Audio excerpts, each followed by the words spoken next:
नमस्कार मैत्रिणींनो, मी जयश्री होम किचनमध्ये तुमचं मनपूर्वक स्वागत आहे। आज आपण बघणार आहोत तीळ गुळाचे लाडू। तर त्यासाठी लागणारे साहित्य बघूया। इथे मी 1.5 वाटी गूळ घेतलेला आहे। तर गूळ तुम्ही कमी जास्त करू शकता। त्याचबरोबर अर्धी वाटी शेंगदाणे घेतलेले आहेत आणि 2 वाटी घेतलेले आहेत मी गावरानी तीळ।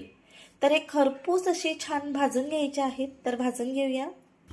तर मी ते एक पॅन घेतलेला आहे आणि पॅनमध्ये छानपैकी खरपूस असे आपल्याला तीळ आणि शेंगदाणे भाजून घ्यायचे आहेत। तर अतिशय लवकरात लवकर आणि चविष्ट होतात हे लाडू। तर खरपूस असे शेंगदाणे भाजून घेऊया। तर खरपूस असे आपले शेंगदाणे भाजून झालेले आहेत। तर हे बाजूला एका प्लेटमध्ये ठेवणार आहोत आपण। आणि याच नंतर तीळ सुद्धा असे छान भाजून घ्यायचे आहेत। तर तीळ आपल्याला मंद गॅसवर भाजून घ्यायचे आहेत। तर तीळ मी 2 बॅचमध्ये भाजून घेणार आहे। जास्त भाजायचे नाहीत आपल्याला तीळ, नाही तर करवट लागू शकतात लाडू। मीडियम गॅसवर आपल्याला बस तडतड करेपर्यंत भाजून घ्यायचे आहे।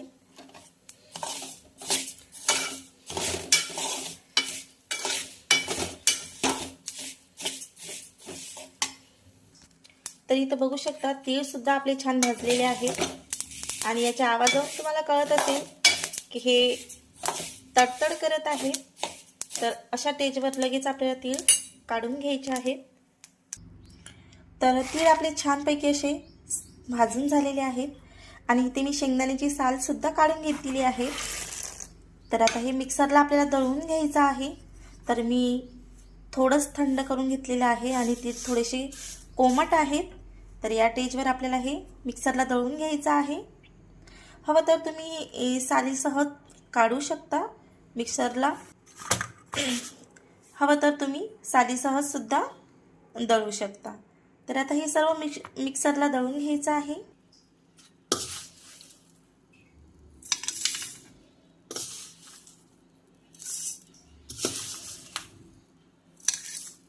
तर मिक्सरला छान असं दळून घेऊया। तर इथं बघू शकता अशा पद्धतीचं आपल्याला दळून घ्यायचं आहे। तर मी दळून घेतलेलं आहे। तर बाकीचं सुद्धा मिश्रण आपल्याला दळून घ्यायचं आहे। तर इथं बघू शकता आपलं सर्व मिश्रण दळून झालेलं आहे। तर या स्टेजवर यामध्ये आपल्याला गूळ मिक्स करायचा आहे। तर गूळ मिक्स करून घेऊया। तर मी आधी सुद्धा सांगितलेलं आहे गोडीप्रमाणे तुम्ही गूळ थोडा कमी जास्त करू शकता। आणि तुम्हाला जर गोड कमी आवडत असेल तर गूळ एवढा परफेक्ट आहे आणि जास्त आवडत असेल तर थोडा यामध्ये अजून मिक्स करू शकता। तर आता हे मिश्रण आपलं छान मिक्स करून झालेलं आहे। तर परत आपल्याला हे मिक्सरला थोडं फिरवून घ्यायचं आहे। तर मिक्सरला छान असं फिरवून घेऊया।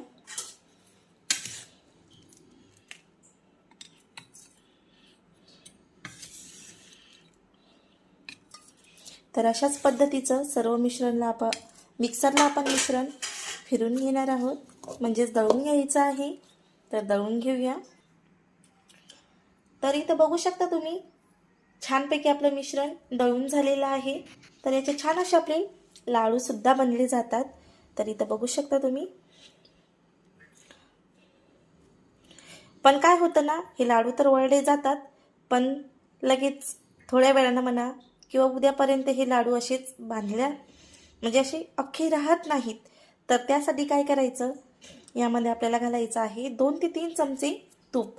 म्हणजे लाडू संपेपर्यंत आपले तुटणार नाहीत, फुटणार नाहीत।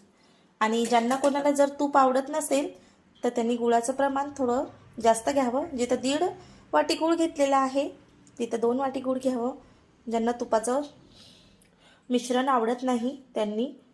तर यामध्ये आपल्याला घालायचं आहे 2 ते 3 चमचे तूप। तर मी तर गुळाचं प्रमाण कमी घेतल्यामुळे तुपाचा वापर करत आहे। आणि हे मिश्रण छान एकजीव करून घ्यायचं आहे तुपामध्ये आणि मग याचे लाडू वळायचे आहेत। तर लाडू संपेपर्यंत मऊ राहतात, तुटत नाहीत, परत चवीलाही अप्रतिम लागतात। तर एकजीव करून घेऊया आपण हे सर्व मिश्रण। तर मिश्रण आपलं एकजीव करून झालेलं आहे। तर आता हे बघा एकदम छान याचे लाडू वळले जातात आणि संपेपर्यंत हे लाडू कोरडा पडणार नाही किंवा तुटणार सुद्धा नाही. एवढे मऊ आणि छान लाडू आपले बनले जातात.